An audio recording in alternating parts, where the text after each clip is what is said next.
You already have a network, no matter where you're beginning, and people often underestimate that. As people find the Happen to Your Career podcast and begin exploring what an ideal career could be for them, they tend to ask questions, understandably so. And a bunch of those questions sometimes are all about reaching people and building relationships, or often what they refer to as networking in new industries, new areas, and new careers. These questions usually go something like, how do I reach out to CEOs, managers, or other busy people? Are they going to think I'm a pest if I reach out to them? Am I bothering them? How do I get them to want to talk to me in the first place? How do I convince them that I'm worth their time?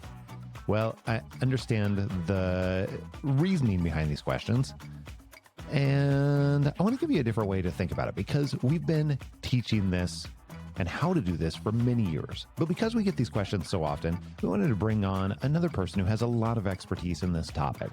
So you're going to hear a conversation with Darrah Brustein, where we talk about how to reach out to busy people, and more importantly, how to form meaningful connections with them. It turns out networking doesn't have to be as awkward as it seems, and it can actually be organic, natural, and dare I say, enjoyable. No matter your circumstances, it doesn't mean you can never ask for anything. It doesn't mean that you can't get along the way, but it does mean that you need to treat people as people and not people as an outlet to what you want. Darrah is a writer, entrepreneur, owner of a credit card processing company, founder of a live events company called Network Under 40, and she's done quite a few other things too. But overall, she's someone who has devoted a lot of her time, her life, her talent to helping people form meaningful professional relationships. And that's exactly what we discuss on this episode. Take a listen, because later on you'll hear when she talks about very specific examples of how you can reach out to busy people who might be otherwise hard to contact or difficult to reach. She helps you understand from their perspective how to be able to not only reach them, but also grab their attention and make a real connection. Answering the question of what I do is something that plagues me a bit, that I, on the one hand, struggle with it because I hate to be put in a box and defined by titles and the misconceptions or misnomers that might be attached to them. And on the other hand, probably like many of y'all listening, I am multi-passionate and I do a lot of different things, and it's tough to get out in a quote unquote elevator pitch. So frankly, it depends on the circumstances and the environment. One part, how much I think my conversation partner actually is interested, as well as the context. So in some places, I might just say, I wrote a kid's book on financial literacy. And others, I might say exactly what I said to you. And others, I might say, I own a credit card processing company. And others, I might say, I help people connect in real life through events for young professionals through a company that I started called Network Under 40. It could be any number of things. But in general now, a platform that I've really taken a hold of because I think it's so important and also pertinent to our conversation is helping people create the life they want through intentional relationship building. Let's back up here for a second, because you haven't always done that. And clearly all of these things that we just went through and you just mentioned, not all of those happened instantly. So where did this start for you? What led you down the path to be really interested, if we go way back, in living much more intentionally in this idea of designing what it can look like? I've always been doing it. I just didn't put words to it. I didn't characterize it. So it actually took about a decade of building my own life and career to look back more recently and notice what had happened. Notice that I had been utilizing intentional relationship building and community building skills. Other people call it networking, but that's, again, one of those words that has a lot of different Do you meanings. cringe at all these different words? I know that I do quite a bit, but networking is one of those as well, along with the, hey, what do you do? Tell me your job title. Right. Well, I cringe at the latter part, the tell me your job title, because that's typically what people associate with quote unquote networking. Yes. I don't think networking in its inherent true creation and what it's supposed to be or what it really is bad. I think it's wonderful. What I cringe at are the people who have taken on the nomenclature of networking and have, for lack of a better term, bastardized it. Yes. So that's where I start to position myself and say, ooh, I don't really want to be associated with that if that's your expectation of it, because I don't conduct myself that way. So what would your definition of networking be? I'm super curious. To me, it's synonymous with relationship building, plain and simple. We actually, I totally, completely agree. In fact, to the point where often in many of the things we do, we will jokingly refer to it or like strike out networking and put relationship building next to it. Right. And so why do you think then that it's so much about relationship building as opposed to this bastardized thought that many of us have of what is networking? Tell me the differences in your mind. In my mind, the way people view networking when it's the word that we cringe at is a transaction-based interaction. It is the antithesis of a relationship. A relationship, in my mind, quantifies the idea of going deep, of getting to know someone for who they are, not what they do. Hence the cringe around the, hey, what do you do right out of the gate question. Yeah. It's the idea of pouring in and investing. It's the idea of this is a long-term relationship. So it's not about taking something. It's about being curious and discovering, perhaps giving, although I think that's a wonderful framework. It's also been a bit marred as well with, oh, just be a martyr and give and give and give, which is also not, I think, appropriate. But it's really about finding people that you truly connect with and resonate with, that you'd want to be friends with. And from there, a lot can flourish. So if you want to look at it another way, networking is friendship building. I like that too. So for me, honestly, and I'm not even sure, I haven't armchair psychologied myself enough to the point where I understand where it came from. But if I go back, 10, 15 years ago, I very much thought about and acted as if building relationships or building friends or anything else, as though it was very transactional. And that's how I behaved in a lot of different ways. And although I don't entirely know where that comes from, I had to like pick it up and learn that it could be different along the way. So I'm curious, you've been acting and behaving this way for a long time. Where did you first start to recognize that it could be different, or how did you learn this? There's a few things. One is my dad. My dad is the consummate networker in the good way, in the way of he's always been the person out in the world helping other people advance their goals, their ideas, their whatever the thing might be, because he sees the world how I see the world, which is as a puzzle to put together for the advancement of the rest. And you see the big picture, even when the pieces seem like they don't fit, or you don't even know that they're on the same board. So he's that guy. And I just saw it my whole life and didn't know any other way. And then upon going out into the world of the workforce, I started my career in sales and just continued to treat people that way, feeling like, the golden rule exists. Why wouldn't we continue to do that in life in this arena? And through a lot of experience of selling, whether it was expensive jeans for the fashion company I started working in when I got out of college, to other products and services I sold after that, to starting my first company at age 25 of credit card processing and going off and building that and learning that at the end of the day, even though it might take longer, the rewards were bigger. And I vividly remember telling my twin brother, Garrett, who is my business partner in that company 9+ years ago when we began, I said, listen, Garrett, everyone in this business is doing the cold call thing. They're literally dialing for dollars and saying, we've got a rep in your area, blah, blah, blah, jargon script. And we're not going to do that. I said, I'm going to go out and develop referral relationships with people who get our mission. They like me, I like them. And it's going to take a while, but once it clicks, it will be a snowball rolling down a hill. And that's exactly what it was. But that took patience. It took perseverance. It took belief and hope. It took a lot of things that a lot of people maybe don't allow themselves the time and the space to cultivate. And secondly, I think a natural reaction or objection to this would be to say, well, I don't have the luxury of waiting. When actually, neither did I. I was eating through my savings. I was terrified. I had bought a house 3 months before I started my business, not because I felt financially ready, but because I had a landlord with a restraining order I had filed against him.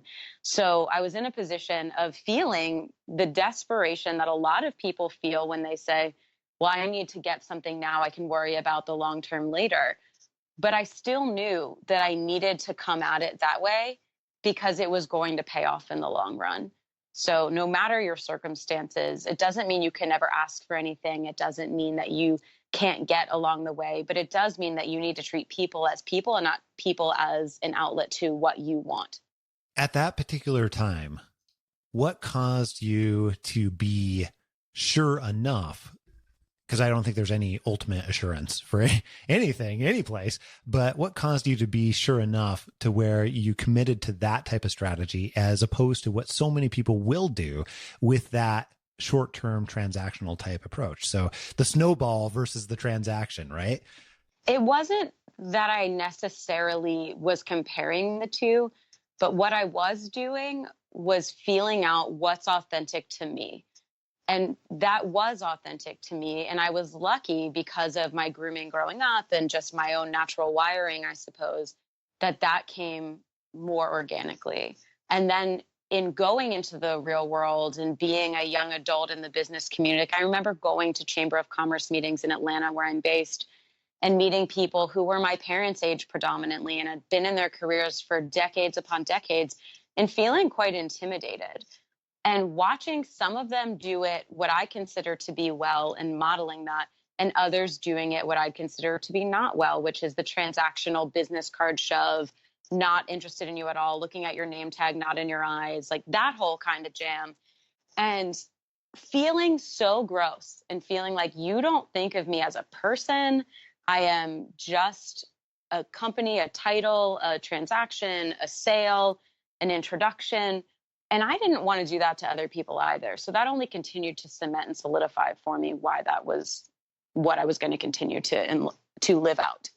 I think at least describing the less desirable of those two routes that we just talked about, gross is the right word for that. Gross is absolutely, I haven't called it gross before, and I love that. Or love the I love gross. Whatever we want to call that. Yes. That's fantastic. So you have, I think, done a very good, as I started to understand a little bit about your past and your story and everything like that. I think you've done a really amazing job, not just building relationships and not just looking at the long-term game and not just trying to be authentic to yourself. I also think that there's something else that I would say that you're pretty good at that I'd love to talk about here too. One of those things in particular that I think is a huge question from many of our listeners when they're interested in building relationships, when they're interested in reaching out to other people, when they're interested in getting in touch with other people that they want to get to know, but don't want to feel gross about it. And they don't want to create that type of impression. And at the same time, they know that it's important for one reason or another. And they really do want to build that relationship. I would love to spend a few minutes and really talk about what can that look like, how you think about that, and some of the ways that people listening to this can do that too. Absolutely. I'm going to start sort of on the high end, meaning when you have someone who really seems to hold the key for you, and that can be they are the hiring manager of the job you're looking for. Maybe they're the decision maker of the company you're trying to create as your client. Maybe they're the celebrity that you just idolize and feel like this person needs to give me the advice to change everything. Because I've been in all of those positions and I know exactly how each of those feels. And just start by saying, like, these people, as Us Weekly would say, are just like us. They are people and they want to be treated like people first. And you want to think about, if I were in their position, how would I want to be talked to, interacted with, approached, and so on. And so I'll start by sharing some of the mistakes that I see happen. I'll give it this example. My friend Sarah called me from Denver 2 weeks ago, and she has recently graduated from a data science program after being a math teacher for about a decade. And she said, I'm making this big career change. This is really overwhelming. It's always been sort of a layup getting jobs in teaching because it was a clear trajectory. But here I am in a new space, and there's this person who is the hiring manager at this one company that I'm looking to get into. And here's the general email that I sent him. And it goes something like this. Dear so-and-so, my name is Sarah. Someone told me to reach out to you. I'm applying for this job. Can I get coffee with you next week? How's this time? I look forward to it. XO Sarah, something like that. Yeah. And she said, how is that? And immediately I said, Sarah, how could you have done that? And she said, what do you mean? And I said, Sarah, you are so smart. You are so personable. You are so capable. But what made you feel like it was okay to be that presumptuous? And she said, what do you mean? And I said, Sarah, this person doesn't know you. They don't owe you anything. And you are asking of their intellectual property and their time, which are two of the most valuable things they have to offer. And you did it without any amount of bashfulness or any amount of saying, I understand that you're busy, or is there any way I can come at this, or even giving them a real substantive idea of what you wanted from them to show them that you put in the work and you did your research and you were respecting their time. So those really are some of the baseline critical things that I think are important. Another example of this is years ago when I wrote my kids' book on financial literacy, my primary goal was to become the Baby Einstein of financial literacy. So to do that, I thought, well, the creator of Baby Einstein is obviously the person who I need to know. So I spent hours researching everything that Julie Agner Clark had ever done or said and was public online. I sent her an email and I said something along the lines of, Dear Julie, I'm so admiring of your work, and here's why, and here's where I am in my career, and I have this one specific question for you, and shared the question. If you'd be so kind as to take a moment to answer that question over email, I'd be sincerely grateful. And if you'd feel so inclined, it would mean the world to me to hop on a 20-minute phone call and expand upon it. The next day, I got a response from her, which I was shocked by. And she said, I'd be happy to get on a call with you. And we spent close to an hour, and then we talked many times after that. And I know deep down that the reason she answered me was because, one, I was kind to her. Two, I flattered her, which always has to be sincere, but it goes a long way. And three, I put in the work. I spent so much time doing the work to make sure that the question I wasn't asking her wasn't easily Googleable, which frankly, as I'm sure you know, Scott, as well, is one of the most frustrating situations. That if you could find that answer with a quick Google search, then it's pretty rude, frankly, to reach out to someone and ask them to reiterate something that you could have found out more quickly on a basic search, or it's listed on their website or their LinkedIn, or an interview they recently conducted or something like that. And so the fact that I did those things and came to her sincerely, didn't presume that she should help me, didn't leave it so open-ended that she had to fish to figure out what I wanted or how long this might take, it made it an easy yes for her. So make it an easy yes for someone and put yourself in their shoes and think, what does this person value? Might they see themselves in me? Might they want to help? Because people want to help. You just have to make it easy for them. That is so interesting. And I'm thinking about, at this point, I'll get literally hundreds of emails in my inbox every single day. And I have had so many different emails that are the opposite of that. They are not kind. They have not put in the work. We've spent now 5 years putting content out there where they could literally Google it and it would pop up. And as much as I absolutely love helping people in the way that we do, and that's why we're in this business, I also literally cannot, there's not enough time in the day, even if I were answering every single email people sent out, to be able to get them that information. And when they're not making it easy, it doesn't even matter if I want to, I can't. So I love what you have pointed out, and, just reiterating that really quick in terms of being kind and being complimentary, or that flattering piece, and then putting in the work, and then making sure that it is easy for them. And I think that's part of putting in the work too. So I'm curious, you probably, since you have actually a couple of different platforms, you probably get emails like this at this point too, and are not just on the one side of it as well, right?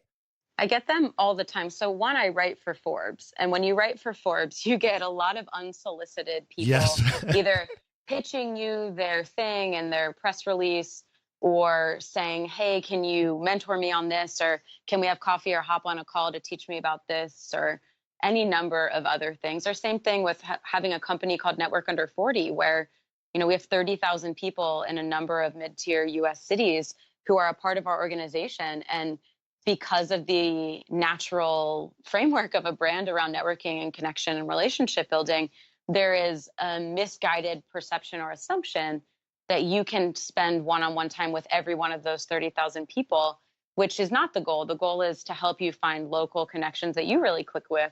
And I, much like you do through this platform, send so much free content to answer many of the questions that they have or might have in the future, so that I can allow them to have that access more easily.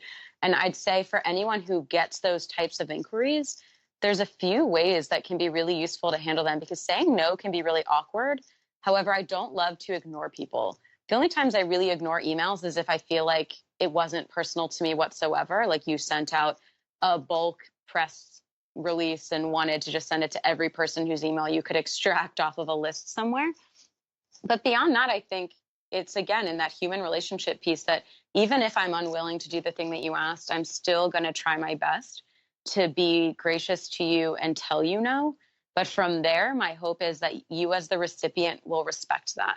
Because I've had many times, and I say this from a me perspective, but hoping that this will resonate with some people who struggle with this as well, that there's many times where you say no and the other person does not take that well.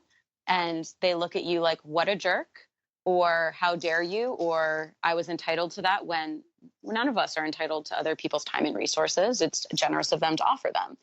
So in those moments, choosing to respond and say whatever it is you choose to say, for me, it's typically something like, I'm at capacity, but really appreciate you reaching out. Or, and these are templated emails in some cases you can create and put. I use a tool called Mixmax, Mix, which has a ton of robust stuff in their free option, where you can do everything from calendaring and email sequences and a number of other things. But in this case, have a drop-down menu within your inbox of templates of emails. So I have one called No, and it's something along the lines of, my focus right now is on XYZ, and this doesn't fit within that. And I really wish you all the best. Thank you for reaching out, and hope our paths cross again in the future, or something along those lines, where it's gracious, it's honest, but I didn't ignore them and make them feel like they didn't matter at all. And maybe not everyone has capacity for that, and that's okay. But all I can then do is know that I did my best to keep true to my values and my integrity, and handle that situation how I think is in alignment with those things. And then it's up to that person, and this is where I struggle, to not take it personally, to know that it's up to them, however they translate that and how it lands with them. That is a challenge for me as well, because one of the reasons why I got into this business is I want people to be helped. And it almost feels like, in some ways, and I know this isn't true logically and, saliently as we're talking about it now, I don't get to control their reaction and what comes back. But in some ways, if I am not careful, I will feel pain if they're not having a great reaction. And I have to remind myself of exactly what you were talking about. Here's what I'm super curious though. Let's flip this around on the other side and look at here's what happens. Here's the situation for a lot of people that might be harder to get a hold of. And I think it's really important to understand what's going on the opposite side. Like, if there's somebody like you who you've got a few different organizations and you get a lot of email, and there's lots of people that have different perceptions around your time and what you're doing and everything else that's going on. But let's say that we want to contact somebody like you in that situation, or we want to contact the hiring manager or anything else. Aside from that couple of elements that you just laid out, being kind, being complimentary, making sure that you put in the work and make an easy yes. What else can we do? Or how else can we make it an easy yes so that we don't get the no email? Because I've got several variations of those too. Well, it may seem obvious, but the best way always is to be introduced.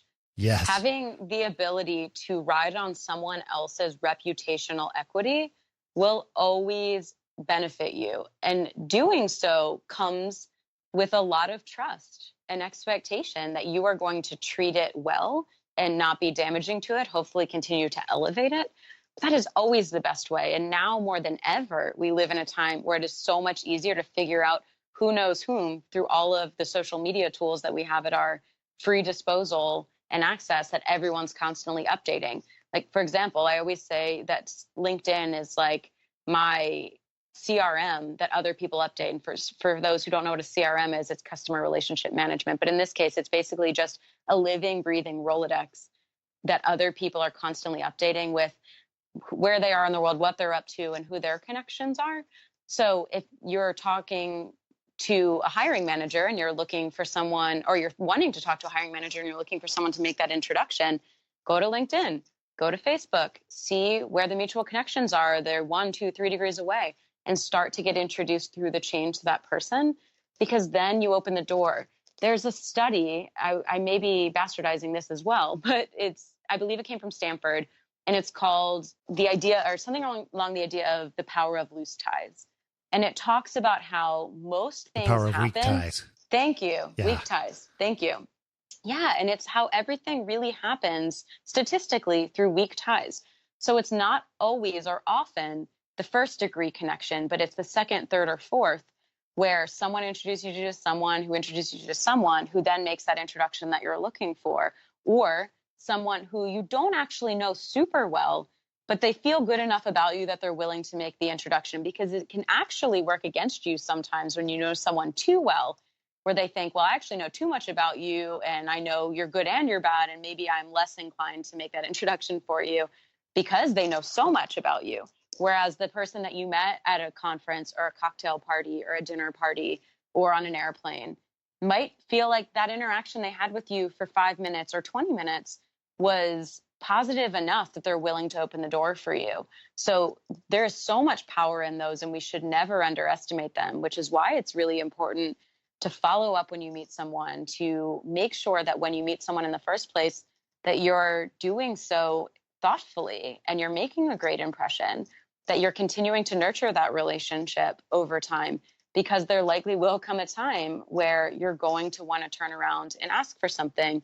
And it's never a good time to ask for something when you've let the ball drop and you've not been in touch, and suddenly you want something from someone who barely remembers you or your name. So let me ask you this. Then if we know that one of the best ways to be able to make this happen and reach people that we want to reach is through introductions. Let's say that we're in the situation where we have somebody we want to get introduced to. We know somebody who knows them.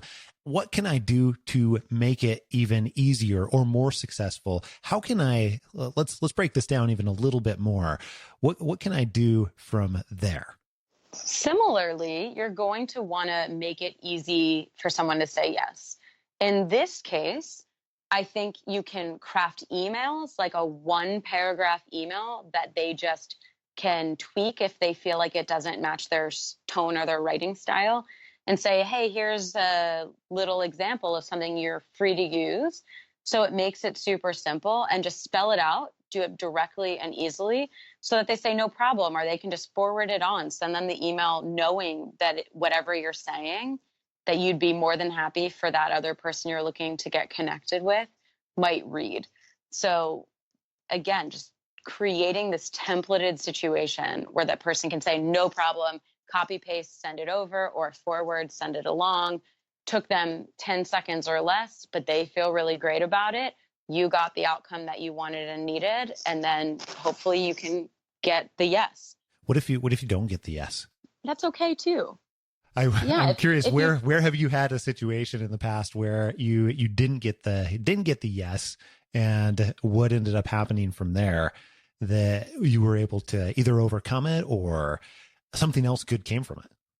The first thing that comes to mind is something that happened very recently, which is I'm in the moment of planning a virtual summit called Life by Design, Not by Default. And in doing so, I'm booking talent. And I've got about 60 speakers, even have Deepak Chopra involved.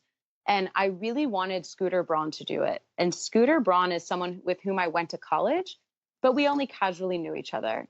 So I reached out to a friend of mine who is very close with him. And I said, Tom, I know that Scooter is someone whose relationship you probably protect quite dearly because he's in high demand. And I wouldn't ask you if I didn't feel like this was something that you're going to look good for doing. It's not going to put you in a weird spot. But more so, if this conversation goes no further than my asking of this, I completely understand if you don't want to ask him at all. And he got back to me and said, I'm actually going to see him this weekend at the March in DC. So this was a couple weeks ago. And he said, I'll ask him. But here's the thing. I never heard from Tom about it again. And I'm completely okay with that because to me, that means he didn't say yes, he's not interested. And that's okay because Tom did me, and maybe Tom didn't even ask. I have no idea. But I didn't want to push Tom because there's a place to be persistent and there's a place where you're annoying. And I didn't want to push Tom because my friendship with him comes first. And the outcome of if he can get me an introduction to Scooter or reintroduction to Scooter was not more important to me than the quality and the consistency of my friendship with Tom. So even his silence, while it may be a yes one day or maybe it'll remain silent, I took it as a no, or at least a no for now. And I'm okay with that. And I have other angles that I can massage to get to Scooter if I so choose. But I'm not valuing my own goals and outcomes over my relationships ever, no matter how big the goal. Here's what I'm curious, and I'd love to ask one more question about, for people that are in this place and they are not considering themselves necessarily amazing relationship builders, but they want to really get started and they're interested in doing this. And it's kind of more on the beginning stages for them, at least thinking about it in this way. What advice would you give them? For starters, you already have a network, no matter where you're beginning. And people often underestimate that. For example, I sit on my university's board and I talk to college students all the time where they say, I don't have a network. How am I going to get a job? Everyone talks about value adding before extracting and taking, but I have nothing to add. I'm just a college kid who's had an internship, maybe. What am I going to add to the world? But no matter where you are, you've had classmates, you have family, you have friends, you have your friends' family, and this is your network. And they don't have to be the biggest names. They don't have to have impressive, shiny titles, but they can often be valuable to you and valuable to the people that you're going to interact with for a number of reasons. So start there, start where you are, and then don't be afraid to ask because the people who are the perfect testing grounds or the perfect resource pool to go to are the people with whom you already have depth of relationship, where you already have trust, where they already like you, and they're going to be interested in helping you if you ask them in a gracious way. Instead of just going out into the world thinking, well, crap, I've got to build an entire network and work towards my goal at the same time. So instead, you can go where you've already been sowing your seeds, which sounds weird, but like planting seeds and growing a garden of the relationships you already have. And you've been watering those just through the friendships and family you've been building over the years. And start truthfully and honestly approaching them and saying, here's my challenge or here's my goal. This is what I need. Do you have any ideas? And that's a really low pressure way to get someone's buy-in to assist. So sometimes it can feel daunting when people feel targeted. So instead of maybe saying, hey, I know you know this person, or you're in this industry, can you open a door for me? To just allow someone to do something most of us naturally enjoy, which is to share advice and counsel and be helpful. So if you open it up more open-endedly to someone who already knows, likes, and trusts you to say, what do you think about this? Do you have any advice or any ideas for me? And then generally, they will draw the dots together and say, oh, well, let me introduce you to so-and-so, or have you considered this? And in some cases, if they're not getting to that conclusion, you can walk down that path and then say, would you be willing to make that introduction? In which case, they generally say yes. or they'll say, no, it's not a good time, or here's why that person's not a good idea. But that's all great knowledge and data points for you to keep taking into other interactions. And it's also great practice to be unafraid to ask, to be unafraid to be authentic and vulnerable in those moments about what it is that you need. Because what you're also doing there is deepening the relationship. Hey, if you're ready to get clear on what you want and find what fits you, I would say just email me. Pause this right now, scott@happentoyourcareer.com. Put conversation in the subject line. I'll connect you with somebody on my team, the right person on my team, who can help you discover your ideal career profile. Again, scott@happentoyourcareer.com.